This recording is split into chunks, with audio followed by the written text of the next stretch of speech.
I must begin with saying thank you because I have picked up many pictures from internet, as I need to use those in order to communicate the idea which I am having. So, thank you. Actually, I picked this picture from internet. This is an advertisement which make a suggestion here that issue lies with the children's end and we need to work with them. But I believe that the issue lies with schools, because otherwise I can see that children have tremendous potential. Take the example. What must be the age of this child? Must be 6 months. The child is incapable in various things because of the size and quantum exposure. But when the child turns 3, the child will be able to speak in the language which mother is talking in. And this is true across the world, across the languages. Not a single child you will find who do not learn to speak the mother tongue. And in just 3 years, and whereas we have examples, we spent 5 years in learning to read what? Read the same language that the child already know that. So it's just decoding only. But we have seen that children are not able to do it. There are significant percent in India where children are spending 5 years are not able to read the same text which they already know. So here I am saying that these children are now all across the world are able to speak in the language which mother is talking in just 3 years. And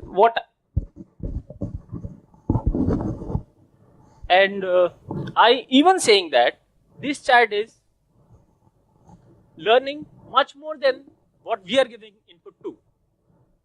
You don't believe me? Okay, let's do an exercise. Just speak D.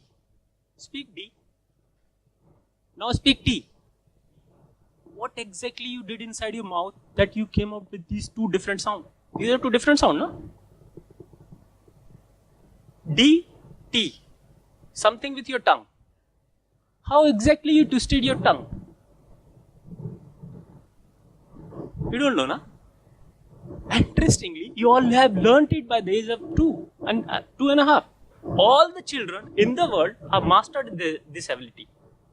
And we cannot explain it. It's difficult to explain, even now. Who taught you when you were 2.5? And my dear friend, it's impossible for the child to understand what exactly you're doing because it's happening inside your mouth. DT, you cannot observe it. And child is this age, 2.5, cannot understand it. And how did the child learn that? That tells me that child has tremendous potential and tremendous ability to learn. I'll give you another example. This is our planet, one planet. This is one ant. Hey, I've used one for both. It means there must be some property which is common in these two. What is that? This is blue in color, huge, other is tiny, no sign of blue. What is that property? Hey, one thing. This TEDx talk is also one TEDx talk, isn't it? It means the property which is common in earth and ant is common here too. What is that property? Tell me. Actually, this is not a physical property. This is an abstract understanding which doesn't exist in these objects or these phenomena, which exist in your brain, which you have learned by the age of 3. And I'm sure that you cannot explain to a child that you have to give a property to this computer which doesn't exist here. And the child as 3 have understood it. That tells me that property we call concept of oneness, which we have some abstract understanding in their own brain and we can use it. We can talk about that this is one college, this is one India, this is one earth. We have that understanding exists here in brain. Child has learned it. Child, you all, in all the children across the world, including you all, have learned this by the age of 3. So that's done. My work is done. I had a problem. The children are not learning. Children have learned it. We need to adopt the method which these children are going through. Done. Now what is the method? Next question comes. How does the child learn? Let's go back to the same child. think about it. What conversation this child is having? From a school design perspective, whatever I know, mother must be teaching. Speak A, speak B. No mother does that. Have you experienced that any parents are teaching to a child that speak A, speak B? They have an aspiration of that their child should learn language, but they don't do that. From my experience, I would tell. I'm trying to think that what mother would be doing it. Mother must be saying, "Mera Raja beta hanno karega," something like this. My doll will have bath, in different languages. And the tons of such conversation are important. And these are very important inputs which we are giving to the child. And this is how children learn. Now look it back carefully. What is happening here? In order to understand that, what is the method? Think about the mother. What mother is doing?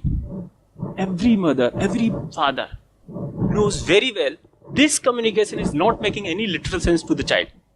Child cannot understand, comprehend the words which the mother and parents are speaking. Oh, we talk. She is still speaking. What is that happening?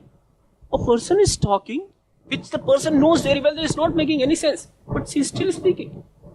Because what is happening here? What is her source of motivation? Because the mother, interesting part, that mother is enjoying herself, enjoying the content. That is missing here in our schools. Teachers don't enjoy that content which they are talking about. That is very, very crucial and important here.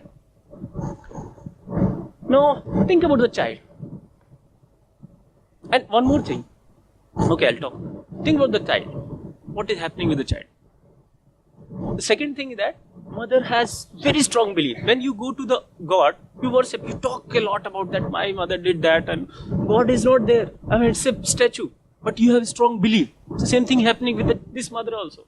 That the mother has strong belief about the child, that I know that child is not getting me what I am saying, but she has a very strong belief. Teacher has to believe in the child. Then only things will happen. Now think about the child. What is happening here? Child is amazed. What is this happening? She is so excited about what is this sound coming from her mouth? And that's how child create a very strong urge to learn that language. Child wants to respond to her mother in the same language which she is talking in. Now, and then what? Child start making sound. Yeah, different sounds. And what happened? One day, child say, "Mama." What did a mother do when the mother first time hear the sound? "Mama." You hug her. You go and share excitement. You talk with your friends that my child called me mother. That's how you do. And have you seen any single mother who is pointing the mistake? No, child, you made a mistake here. You should use the right vowel. No mother does that. But we do exactly this in our schools. We circle the mistakes. We humiliate the child. My dear friend, you are really making a mistake. This correcting the child every time, don't do that, you're doing wrong. This is creating hurdle, not helping her or him. Please, I really have a very humble request to all of you. Please stop that.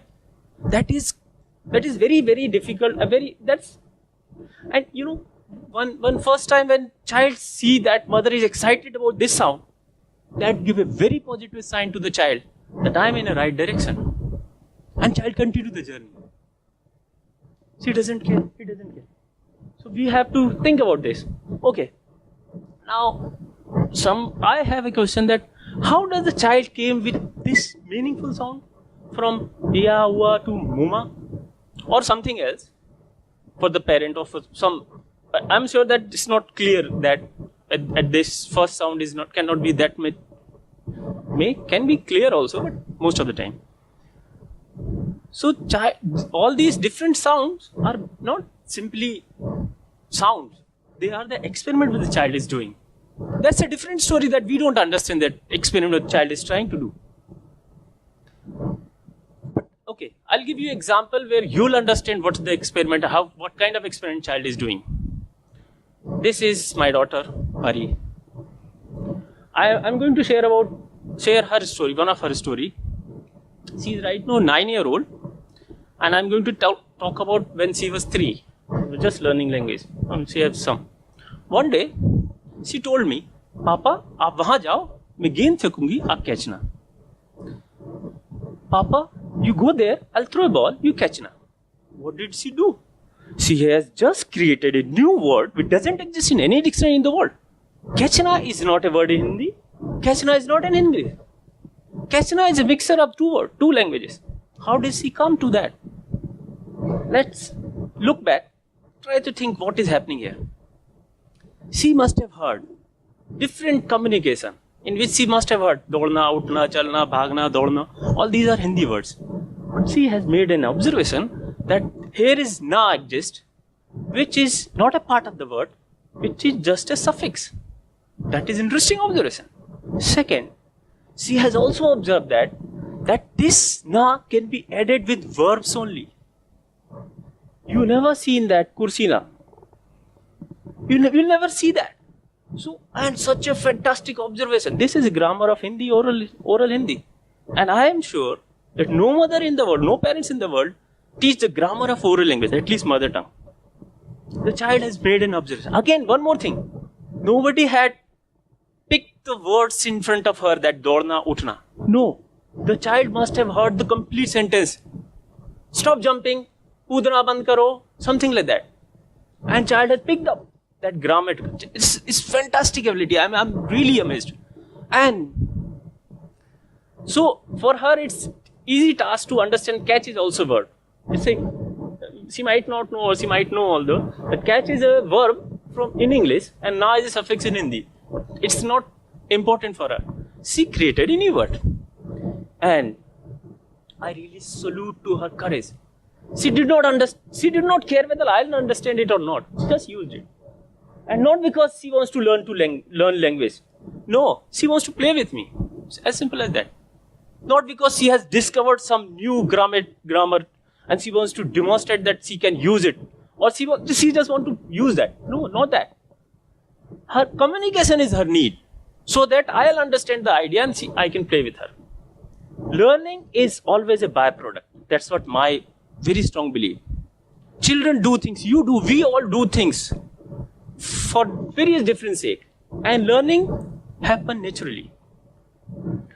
I have developed an illustration to promote this idea, to explain the ideas in more simple illustrative form. In all 3 examples, or even before, or whatever example you can think of, child is king or queen here. Their agency is very strong in learning journey. So that is very crucial to me, child's happiness. I'll keep the child's happiness in the center. And then I draw a square around. And I keep drawing squares around. See, I am drawing the squares around the center, which is happiness. And I just tilting it with 15 degrees, something like that. And you will see that there is a circle in the center. Same way, for me, child's happiness is in center. And these squares are basically different act which child is doing. And what we need to do, we need to ensure a setup or system or process which is not linear. There shouldn't be any, there was no linear sequence, no isolated content in front of the child in order to learn that language. Because if we leave that learning objective from mind and start doing things and creating a rich environment, as the child has a language rich environment, that's the only condition the child has. Second is that we need to create an urge. We need to create a motivation for child to do things.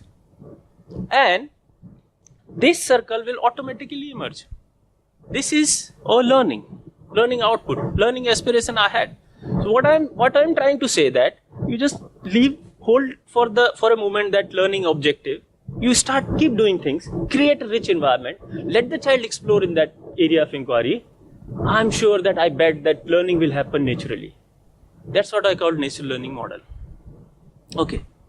Now, Idea is done. How to translate that into action? That's next. Well, ultimately, my interest is to develop schools, full-fledged schools, based on this idea, based on how children learn. I did start an experimental school in Bhopal, ran for 3 years. That was a fantastic journey. I have documented that in a book called School for My Child. I don't have time to discuss this here now. I'm developing a school with a couple of my friends, would be calling it natural school. So that you'll see, and I would love all of you to participate in this exploration and help us. But I'll give you a rather concrete example, not from the language, but from science or art. This is a work which I am doing now. After the school, I have started a center called Tinkering Lab. As the name suggests, this space has lots of tools, hammer, saw, drill machine, lots of raw material, wood, plastic, thermocol, lots of junk material, broken toys, injection syringe, and different things. Whatever I get, I just collect it and keep it in one place. Children come every day. Children come for 2 hours every alternate day, or some children come other sequence. And I believe that children have tons of ideas, always have the ideas. So what this space is doing, that letting them explore their idea freely. We ensure, as an adult, we ensure that we do not impose ourselves in their ideas. Please hold yourself. But what we ensure, that we ensure the resources around whatever the child is saying, and then child make things. There are many things which children have made. This is one of the boat which is floating in the water. There is an interesting story with this. I'll tell if I get time in the end. There are other things, various things. Okay, so now I'll do a little fast. So I do have a setup to channelize the process, or rather say Aditi in the morning said channelize the energy. So there is a setup that when the child come, I ask them, what do you want to make? The child speak full detail. And it's very interesting story. I mean, I can tell various children are narrating their story. They want to make this, and they should have this long, this, and blah, blah, blah, everything. Then I ask, okay, 99%, in fact, 100% I say, okay, go ahead. I ask them, okay, go and write it on a board. Writing it on a board is that the dilemma ends. Now they freeze one thing for the day, or for the next couple of days. Second thing, I ask them, okay, what, just make a list of material you require for that. They collect the material. They are actually designing things. That they need this long bamboo, 2 nails, 1 hammer. So they are actually designing in the process. And then they start working. They often found outside of the room on the staircase, sometimes places like this also. And then if they are not done, they are not finished in a day. Most of the time they don't finish in a day. So what I have created a special space called work in progress. They keep it there. And if they are done, they make a presentation in front of the children. That we call P-desk. And here they try to theorize also the process. And they also tell all ups and downs that this bamboo was falling apart again and again. Then I have to fix it like this and all these things. And what is this doing? This is space of doing academics. Again, you just remember all these 3-4 points, the no linear sequence, not isolated content, children's agency is in the center, all these things are there. And for the educators, I would say this is a space of doing academics. For example, if you have used a lever in any machine, you will be in better position to explain what is the fulcrum, what is the role of, if I move a fulcrum, what will happen. It's different issue that child will not know the name at any way. And this is again individual and personalized syllabus system. And this is my learning aspiration. That children, if the children keep doing things in this direction, children will definitely learn all these things. Thank you.